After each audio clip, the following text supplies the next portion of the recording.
5 mois après, Excellence, Monsieur le Président de la République, je pense que votre choix fait plus que jamais l'unanimité. L'unanimité par l'adhésion populaire que les différentes actions et initiatives du ministre, de votre ministre de la Justice, requièrent dans l'opinion. Excellence, Monsieur le Président de la République, permettez-moi également de vous rendre hommage pour votre sens élevé de patriotisme. C'est une première dans notre histoire politique que d'avoir un chef de l'État, un président de la République, qui affronte de manière aussi viscérale un ennemi, M. Paul Kagame, qui a tant endeuillé. Je disais, Excellence, Monsieur le Président de la République, que c'est une première dans notre histoire politique que de voir un chef de l'État autant aimer le Congo, porter autant les aspirations des Congolaises et Congolais, travailler pour la préservation de l'intégrité du territoire national, en ouvrant un front politique, diplomatique, judiciaire clair contre l'agression rwandaise pilotée par ce criminel économique et criminel de guerre, M. Paul Kagame. Excellence, Monsieur le Président de la République, je puis vous rassurer que vous n'êtes plus seul sur le front judiciaire. Je suis là à vos côtés et je ne ménagerai aucun effort pour que la République démocratique du Congo, au travers de votre autorité, puisse gagner cette bataille injuste, cette guerre injuste et illégale qui nous a été imposée injustement à cause de nos ressources naturelles. Excellence, Monsieur le Président de la République, après cette phase d'hommage, permettez-moi de rappeler également votre dévouement pour l'instauration de l'état de droit, véritable état de droit, depuis votre avènement à la tête de notre pays. Et cet état de droit passe indubitablement par une justice juste et équitable. Mais Excellence, Monsieur le Président de la République, c'est quoi alors la justice? La justice est un terme polysémique, comme l'a dit le bâtonnier national, qui implique un certain nombre d'acceptions. Au-delà de la légalité, elle implique l'éthique, la morale, l'équité. C'est pourquoi un acte peut être légal, mais être injuste, parce qu'il ne comporte pas d'autres acceptions et composantes de la justice. Mais au sens formel, Excellence, Monsieur le Président de la République, la justice devait être comprise comme ce système, cet ensemble de systèmes composés et constitués des corps des magistrats, des avocats, des huissiers, des greffiers, des OPJ, des APG, j'en passe, en vue de créer l'équilibre dans la société, en vue de créer l'apaisement et la paix sociale dans la société. C'est pourquoi, partout au monde, y compris dans notre société, le constituant et les législateurs congolais ont créé ce qu'on appelle la séparation des fonctions pour éviter des abus de la part d'une composante.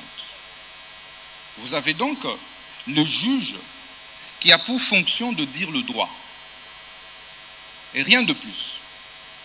Et sa décision ne peut pas être exécutée par lui-même. Il faut donc un huissier de justice pour exécuter sa décision. C'est pourquoi un magistrat debout ne peut pas lui-même exécuter son propre mandat. Il faut donc un APJ, il faut donc un IPJ pour exécuter son propre mandat. C'est pourquoi il faut des greffiers pour pouvoir apposer des formules exécutoires sur des décisions de justice et poser d'autres actes extrajudiciaires. Excellence, Monsieur le Président de la République, c'est toutes ces composantes qui constituent ce qu'on appelle justice. Parce qu'en réalité, sans une composante, le système est défaillant. si aujourd'hui les avocats décident de ne plus prester, la justice sera handicapée. Si les greffiers font la même chose, la justice sera handicapée. Si les magistrats grèvent, ça va être la même chose. Donc la justice, c'est un corps. C'est comme un corps humain, où chaque membrane joue un rôle essentiel. C'est pourquoi la conviction qui est la mienne, Excellence Monsieur le Président de la République, est que c'est tout ça qui forme en réalité le pouvoir judiciaire. Excellence Monsieur le Président de la République. Et donc, le ministre de la Justice ne devrait pas être perçu comme un simple membre du gouvernement de l'exécutif. Il est un pendant entre le pouvoir exécutif et les pouvoirs judiciaires. Excellence Monsieur le Président de la République, ceci veut dire donc que le ministre de la Justice veille à la bonne application des lois et textes réglementaires au niveau de la République. Le ministre de la Justice veille sur les exécutions des décisions des justices. Les ministres de la Justice veillent sur la protection et préservation des droits et devoirs des citoyens. Il se rassure, Excellence Monsieur le Président de la République. Je disais donc que le ministre de la Justice veille à la sauvegarde, à la préservation des droits et libertés fondamentaux des citoyens. C'est donc le protecteur des faibles. C'est donc le protecteur des démunis. De ceux qui pensent que la justice est réservée à une certaine classe, à une certaine catégorie. C'est cela aussi le rôle du ministre de la Justice. Excellence, Monsieur le Président de la République, chef de l'État et magistrat suprême, qu'en est-il de la justice en RDC? Le constat, vous l'avez plus d'une fois fait, mais nous l'avons également fait après notre nomination par votre auguste autorité. 7 Congolais sur 10 sont insatisfaits de la manière dont notre justice est distribuée et administrée.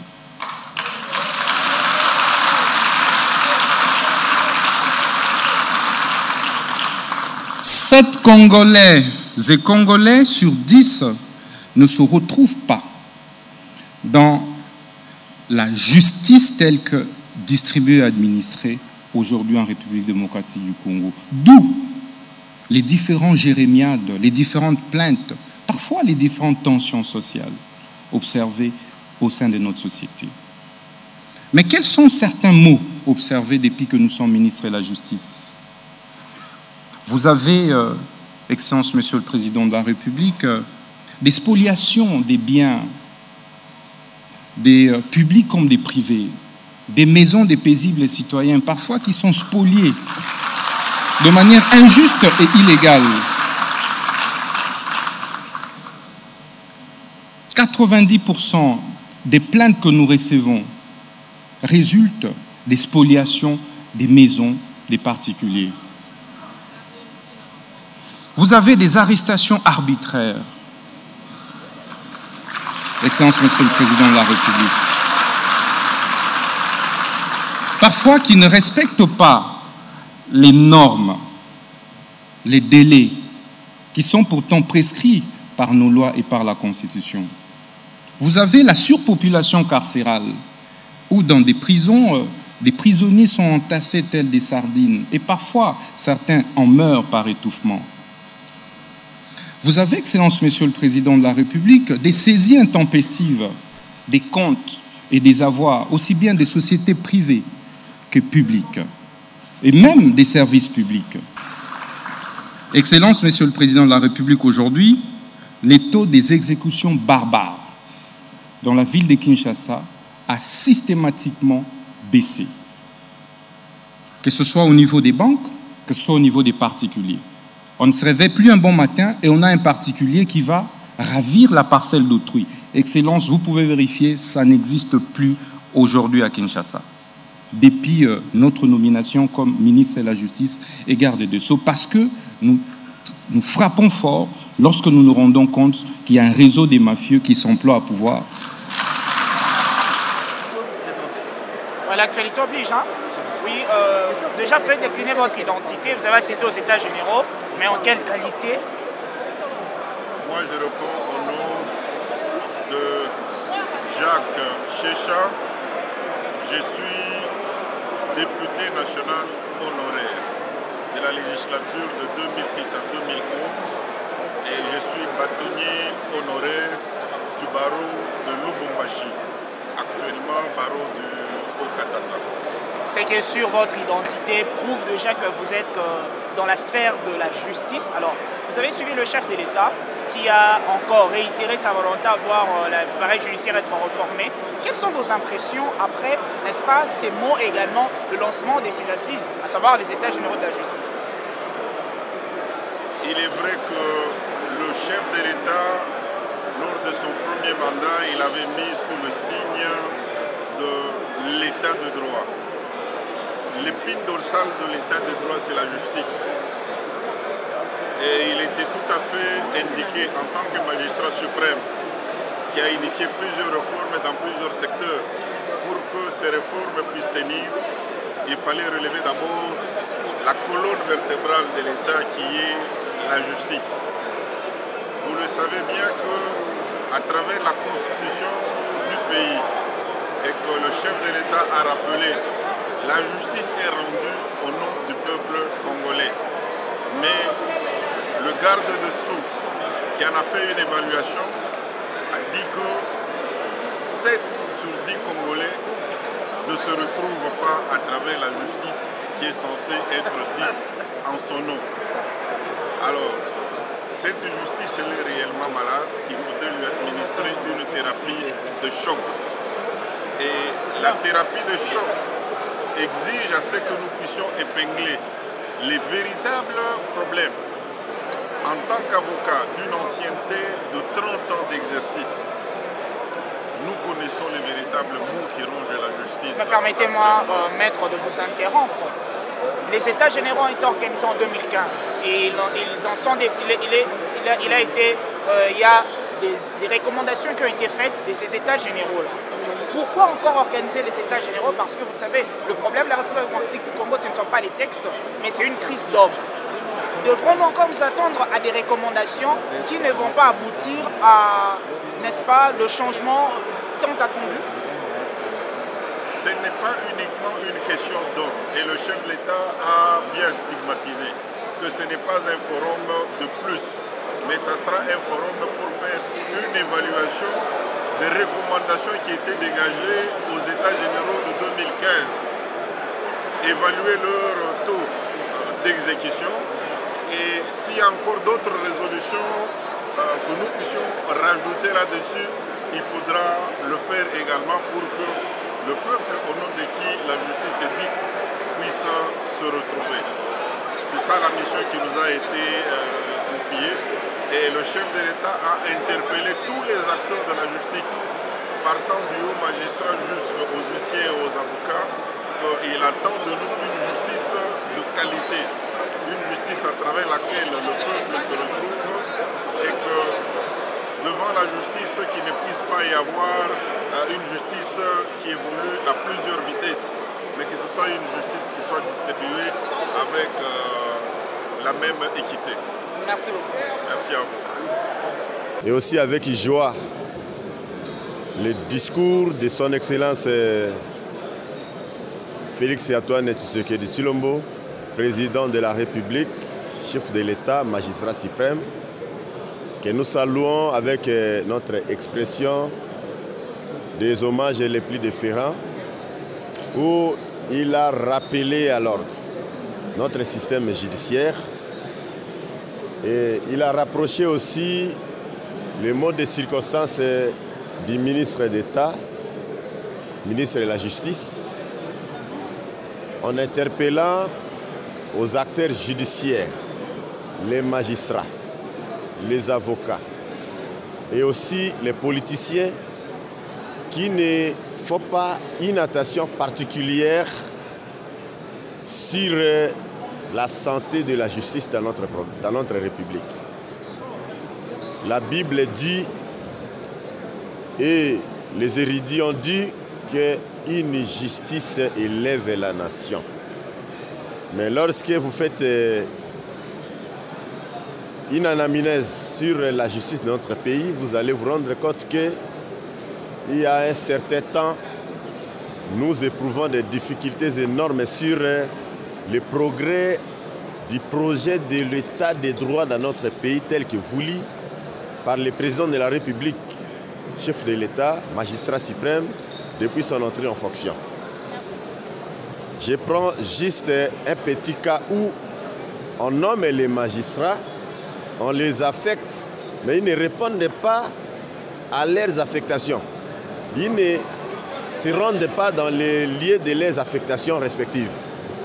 Ils sont toujours concentrés à Kinshasa. On a créé les tribunaux de paix. Ces tribunaux de paix, jusqu'à aujourd'hui, ne sont pas occupés.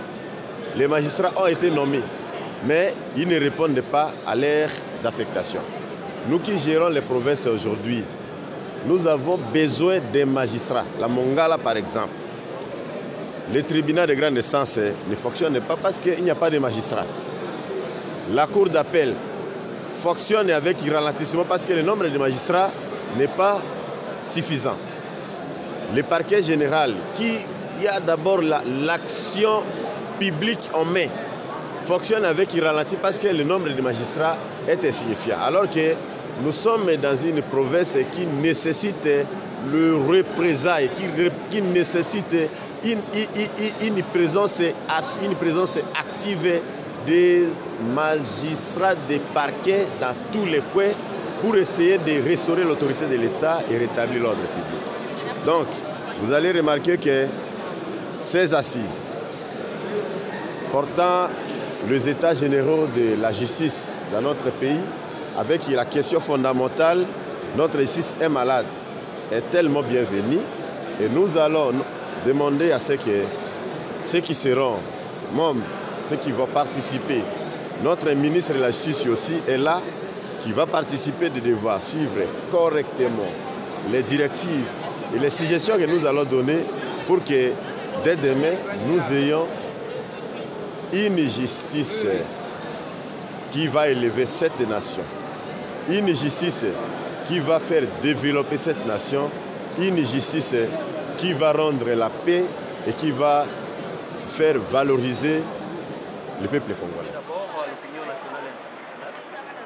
Je suis Jean-Paul Tchibouda Yuka, alors président du parti politique MCI. Et pour les travaux des États généraux de la justice, je suis venu pour le compte de HCCD, le Haut Conseil congolais de la diaspora, dont je suis aussi président. Depuis 2015, aujourd'hui en 2024, il y a encore les assises des États généraux. Que retenir du discours du magistrat suprême, le chef de l'État? Le chef de l'État a clairement exprimé la volonté d'une justice qui peut élever notre nation. Parce qu'aujourd'hui, à cause de la justice, nous avons des conflits au niveau social, la cohabitation entre les communautés, et également à cause du bon fonctionnement de notre justice, nous avons le chef de l'État et même le ministre de la Justice, ils ont relevé des points importants. Pour moi, je sens la volonté de la République démocratique du Congo de vouloir être un pays à la hauteur de toutes les nations et aussi cette volonté-là de sécuriser les investisseurs. Parce que sans une bonne justice, nous sommes un peu marginalisés. Voilà. Mais qu'en est-il maintenant du discours de lui-même, de son Excellence, le ministre d'État en charge de la justice et garde des Sceaux, parce qu'il y a eu plusieurs applaudissements. Je dois dire bravo. Moi-même, j'ai applaudi à maintes reprises. J'ai apprécié la manière dont il a maîtrisé les difficultés qui gangrènent notre justice. Et cela est une très bonne chose. Cela montre que nous avons un ministre de la Justice qui est vraiment engagé à ce que nous puissions, qu'il puisse, pendant son mandat, nous doter d'une justice qui pour très longtemps, ou encore pour l'avenir de la RDC, avoir une très bonne justice à la hauteur de la grandeur de notre pays. C'est moi qui dis merci.